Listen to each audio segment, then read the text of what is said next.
உண்மைதான். ஆனா பாவ பரிகாரின்னு ஒருத்தர் இருக்கார்ல, உனக்கா எனக்கா? நான் செஞ்ச பாவம் மேற்குக்கு கிழக்குக்கு எவ்வளவு தூரம் அவ்வளவு தூரமாய் நம்மை விட்டு அகற்றி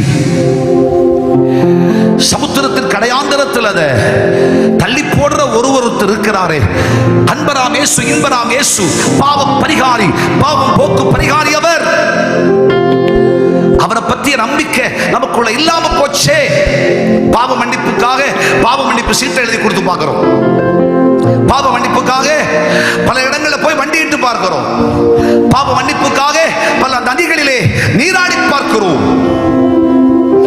பாவம் தோஷம் நீங்கி போவதற்காக பல நாட்கள் விரதங்கள் காத்துக் கொள்கிறோம்.